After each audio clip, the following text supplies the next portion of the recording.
И снова здравствуйте! Для того, чтобы рассказать о построении какой-либо части выкройки, надо сначала понять, что от данного фрагмента мы хотим технически, что нам должен давать и как он должен выглядеть. Только после четкой постановки цели можно понимать варианты ее достижения. Поэтому сегодня о рукавах, о построении той части рукава, которая находится от линии нижней части проймы вверх.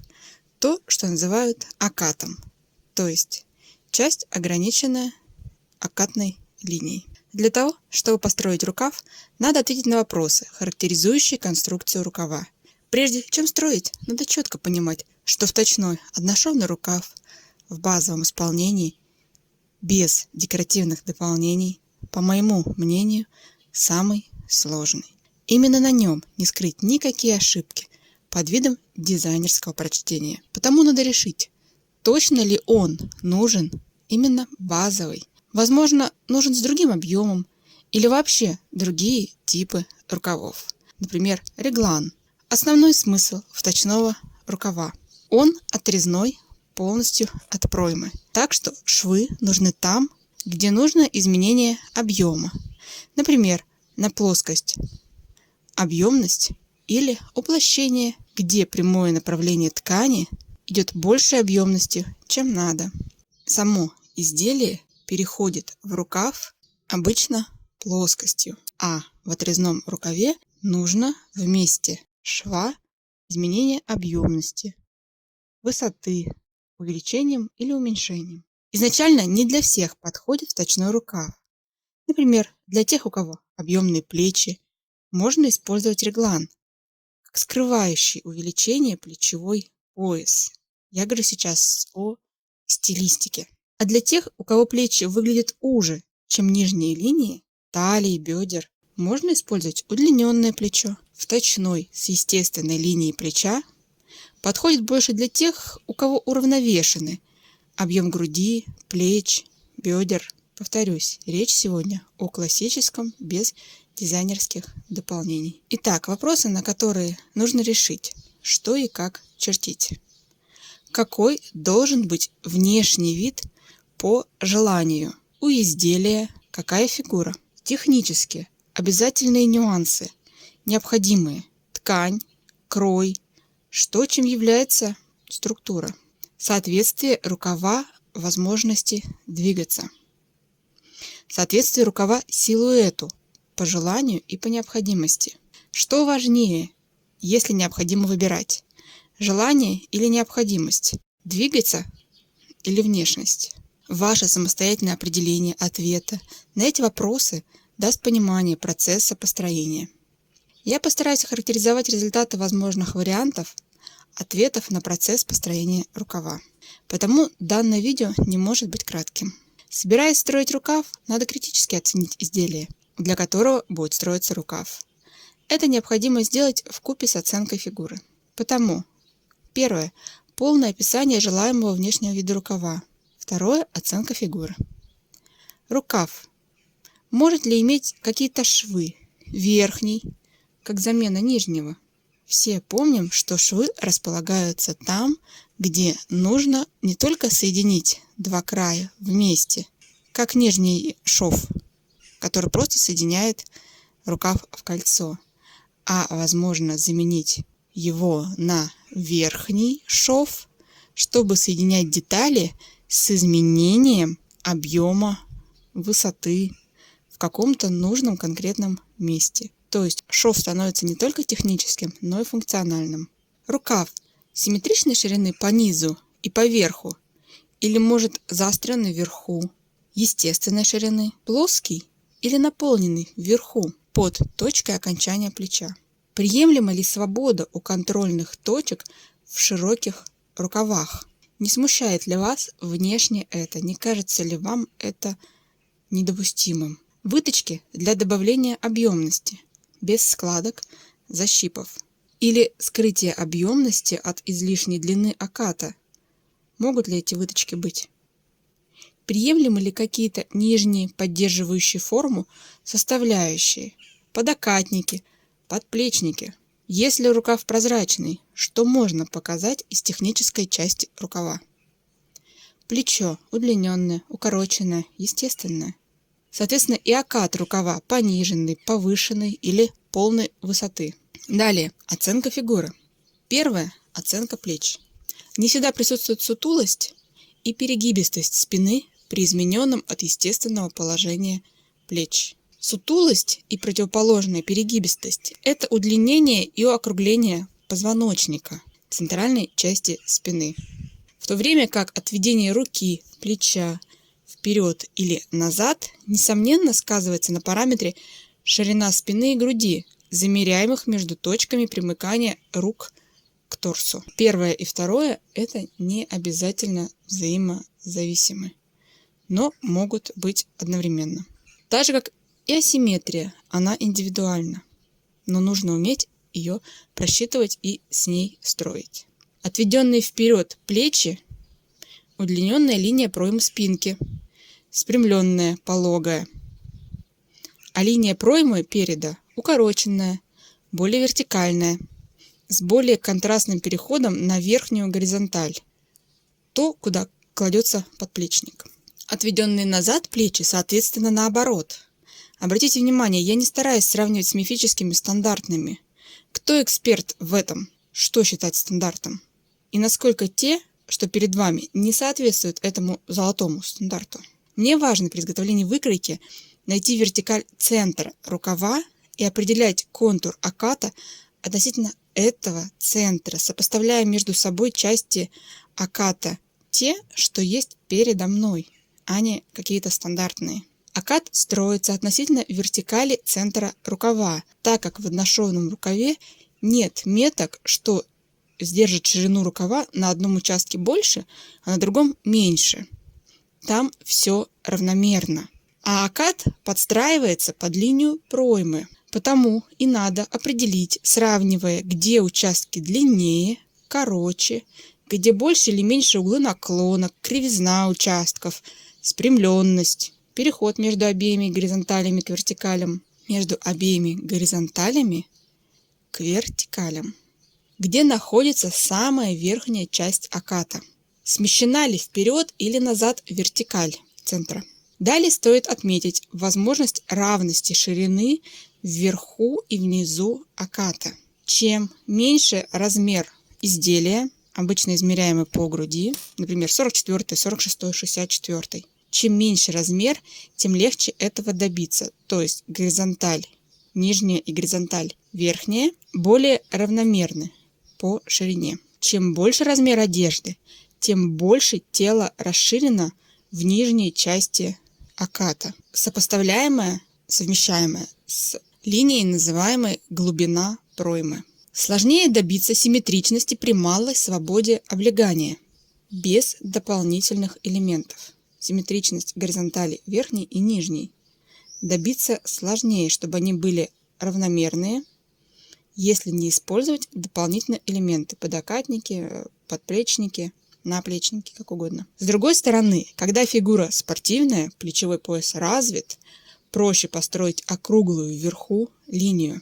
Вопрос с первым типом фигуры стоит еще в том, что как проходит линия проймы, когда плечи кажутся укороченными из-за наклона проймы на объем тела нижней линии. Когда изделие большого размера, то не столько откладывается вокруг плеч дополнительных сантиметров, сколько по линии глубины проймы откладывается больше. То есть косточка плеча остается на своем месте, а нижняя часть оката, она расширяется. То есть пройма уже не становится такой вертикальной. А выглядеть рукава все-таки должны вертикальными в этом месте. И поэтому плечи начинают выглядеть укороченными. Расположение рукава в окатной части, чтобы он не был громоздким, но при этом нижняя часть была правильная, отвесная. Это один из тех моментов, который объясняет, почему при построении линии плеча ее надо, линию плеча, выводить за предел ширины спины, переступая вертикаль проймы.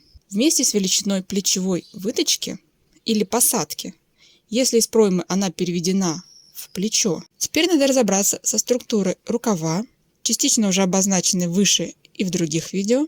Построение оката будет разобрано для любых функциональных и внешних параметров по выбору. Моменты общие для построения всех окатов. Надо определить, если подокатники, подплечники. Для любых увеличивающих высоту элементов надо увеличивать высоту оката. Это естественно. Подплечники-подокатники своим объемом увеличивают высоту изделия. Соответственно, и стандартная высота оката, например, замеренная по плечу в прошлом видео, ее надо увеличивать на высоту подокатников-подплечников. Также для шва рукава надо определить, в какую сторону он будет заложен. В сторону рукава или в сторону торса. Для шва разутюженного или заутюженного в сторону торса высота оката меньше, чем для шва в сторону рукава. Для тонкой блузки, рубашки это не так ощутимо, как для пальтовых костюмных тканей, где это составляет до 2 см. Всегда рекомендую просто взять ткань и согнуть для примерки. Отметьте линию, где якобы будет проходить шов. Отметьте параллельно несколько сантиметров, от 5 до 10, просто фрагмент. А потом сложите по предполагаемому месту шва ткань. Сколько из отложенных сантиметров осталось на плоскости, а сколько ушло на огибание сгиба. Для того, чтобы замерить длину проймы, в которую будет втачиваться рукав, обычно замер проводят рулеткой или сантиметровой лентой, поставленными на ребро. Но кроме этого надо учитывать, что замеряете. Изделие с подготовленной и обработанной проймой или выкройку. Будет ли проводиться обработка проймы? Будет ли она припосаживаться? Если это только планируется, из замера надо вычесть расстояние проймы на припосадку. Обычно все же рекомендуют строить, если есть возможности примерки, рукав в подготовленную уже пройму, в замеренное изделие после проведения примерки. Есть разные рекомендации по посадке оката в пройму. Есть таблицы с формулами, позволяющие по составу ткани посчитать норму посадки, то есть сколько сантиметров оката приходится на 1 сантиметр проймы. Конечно же, окат длиннее проймы. Есть система построения выкроек, которые советуют на разных участках оката разную степень посадки относительно проймы. Я склоняюсь ко второму варианту. В связи с этим разный объем на участках рукава, плавность между переходами, вертикалей и горизонталей, степень удобства, свойства ткани. Самое главное – вертикальное неспадание. Это все разная посадка на участках. Не просто сборка рукава между контрольными точками равномерно. Контроль объемности сверху, без перекосов и одновременно контроль вертикальности. Чтобы все это учесть для ткани с геометрическими рисунками, делается пробник для совмещения полосок, рукава и изделия.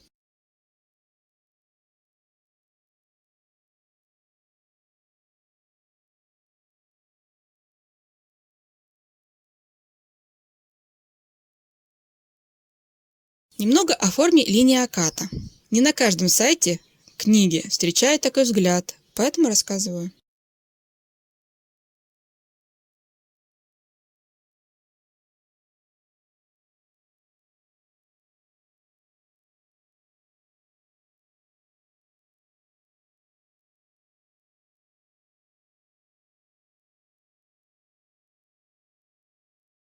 Окат может быть по 1,5 см в обе стороны от центра, спрямлен для придания расширения и овальности вверху в центре. Далее, вертикали проймы четко видны.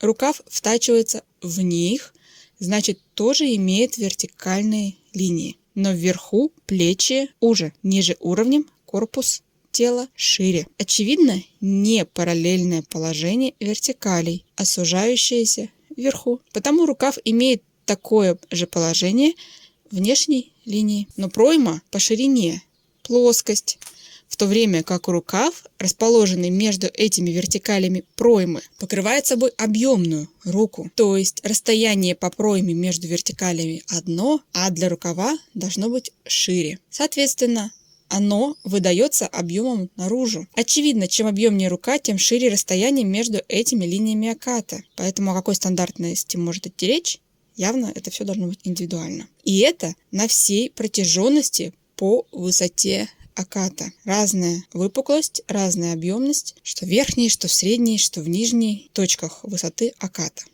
Нет смысла замерять объемность руки на нескольких участках. Для индивидуального построения достаточно самое меняющееся расстояние замерить. Это расстояние находится между точками примыкания руки к телу. Там на пройме расположены контрольные точки. Меняющимся расстояние является из-за дельтовидной мышцы. При поднятии руки объемность по руке увеличивается, а расстояние между линиями проймы остается тоже. Рукав же должен покрывать большую ширину, включающую расстояние изменяющихся мышц. Как в любой выкройке, надо найти самый широкий участок и на нем основывать выкройку, потому что другой участок сделать уже – это проще. Замер высоты аката по руке показан в прошлом видео. Если акат рукава достаточный, то это покроет наполненность верхней части плеча. Как это работает? Предполагается, что самое широкое место мы нашли до этого, выяснили ширину участка и где он находится. С этого места рукав спускается параллельно телу. Длина его равна телу, просто вертикаль. Конечно же, в данном случае можно говорить о прямом коротком рукаве, потому что для функциональных полных по длине рукавов длина рукава может быть и часто бывает длиннее руки, чем замер до запястья. Об этом не сегодня. Если в верхней части плечо округло, выпукло, это добавит высоты акату. Именно в этом месте происходит недостаток высоты для рукавов по стандартной схеме построения.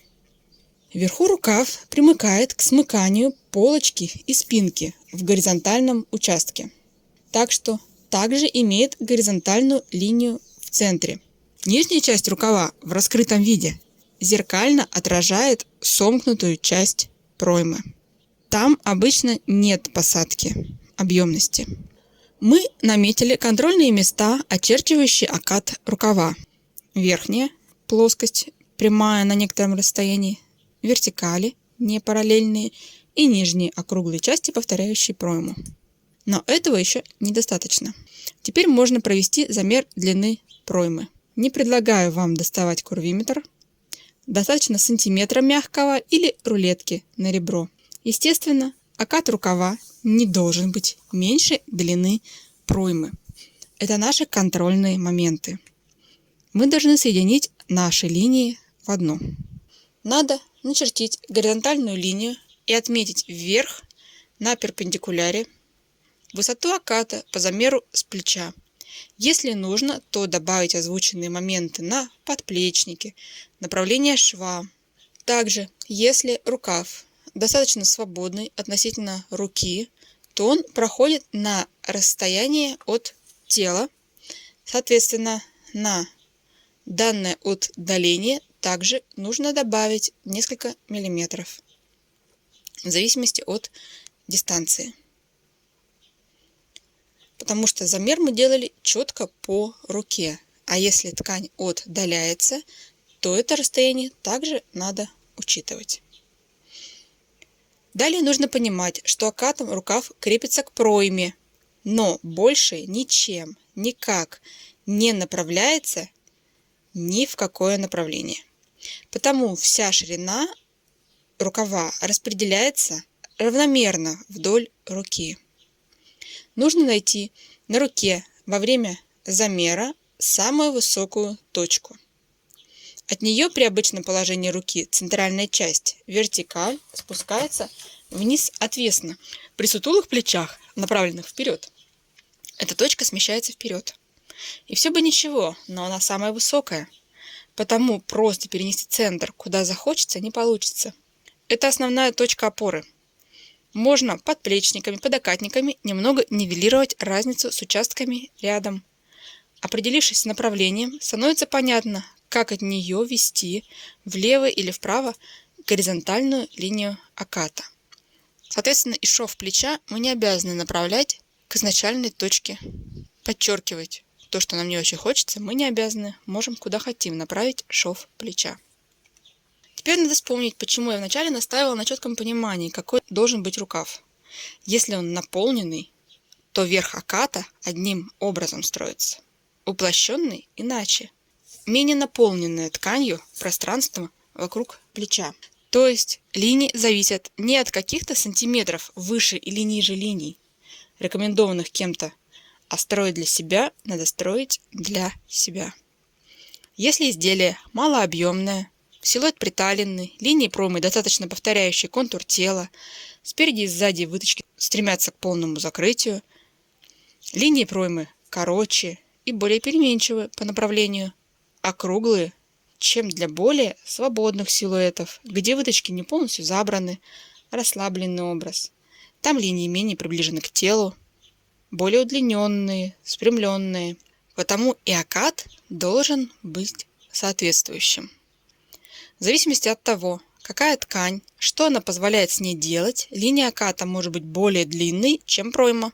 Если можно сутюжить больше, можно длиннее построить и более объемный рукав начертить. В центре поверхности, в верхней половине, у руки, самые объемные участки, со спадами объема к пройме.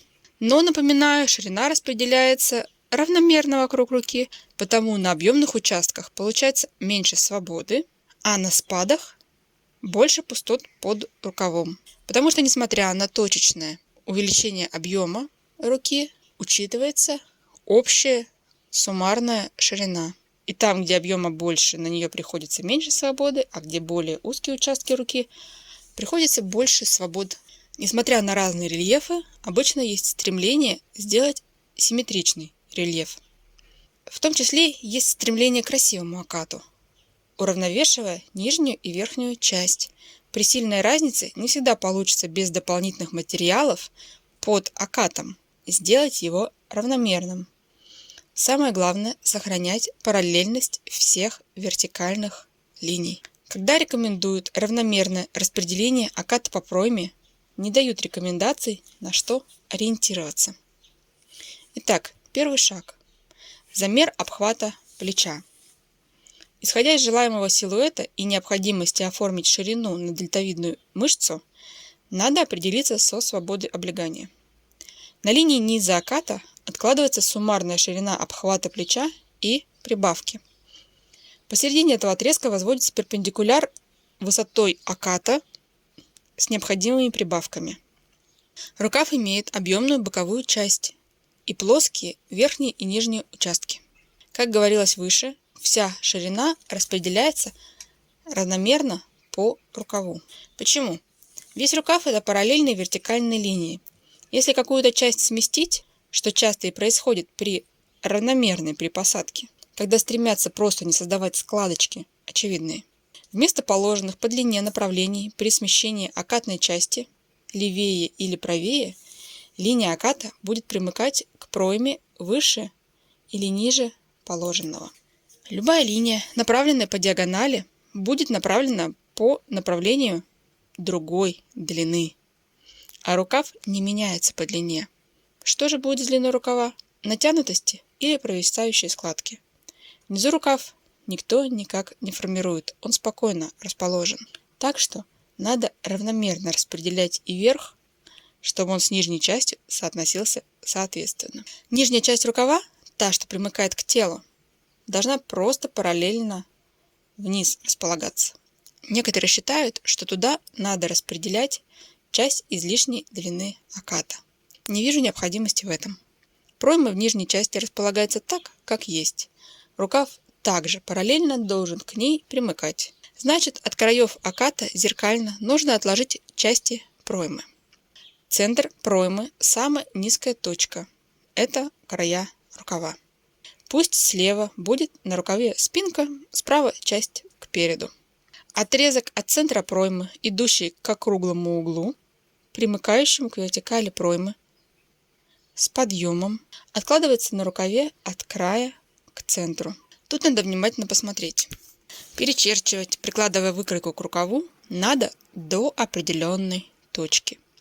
Надо найти тот момент, когда линия идет на подъем, но еще не поднимается вверх. Подъем вверх – это уже переход на боковую часть, которая должна получить прибавку ширины.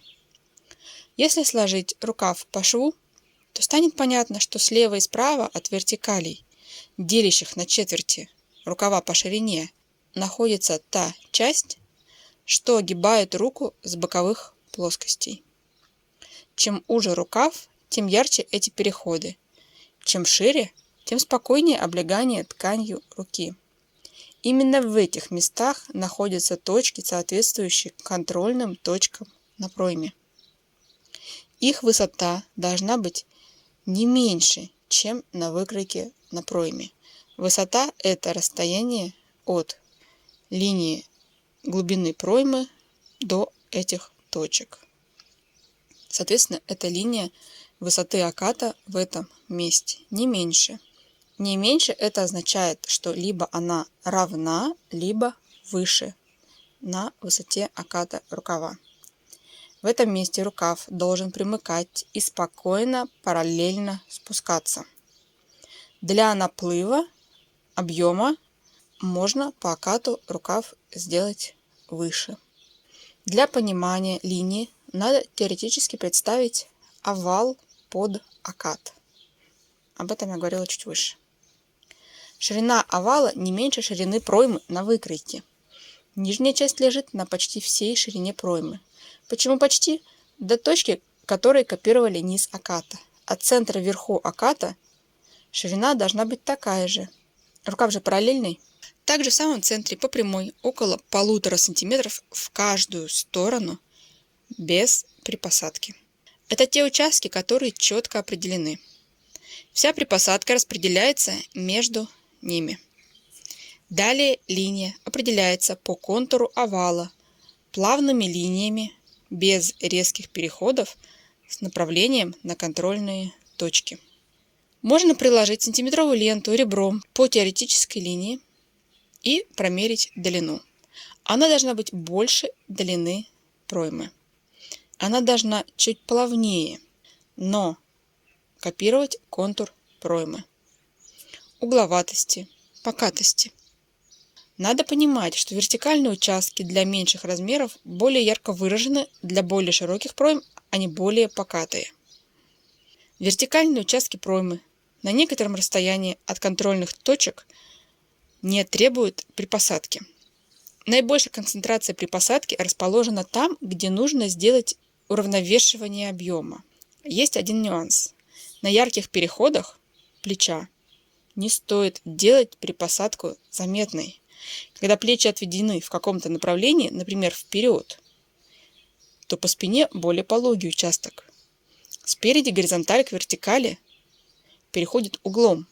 Сам угол не должен получить особую припосадку. Чем ниже участок оката, тем меньше концентрация длины оката. Это дополнительная ширина оката к участку на пройме. Более пологие – это более медленно набирающие высоту участки. Нельзя никогда уменьшать или заужать. Не хватит.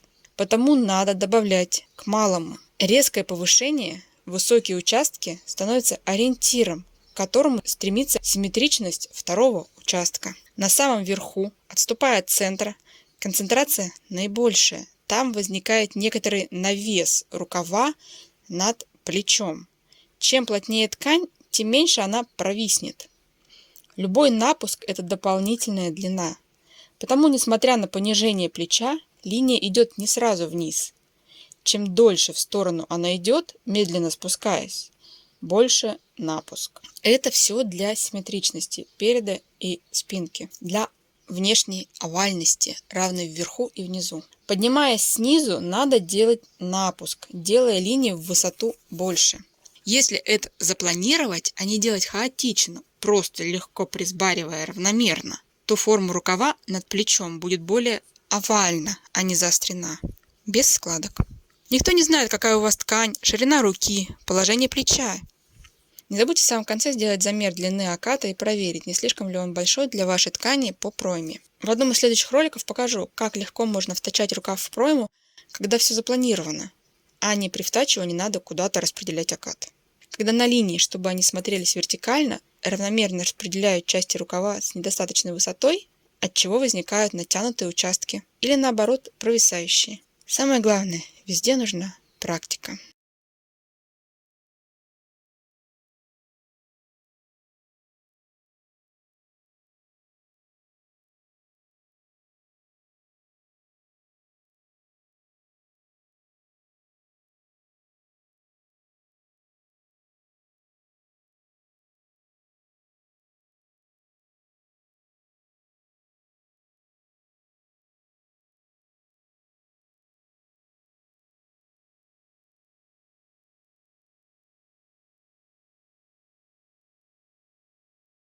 Спасибо за просмотр. До новых встреч!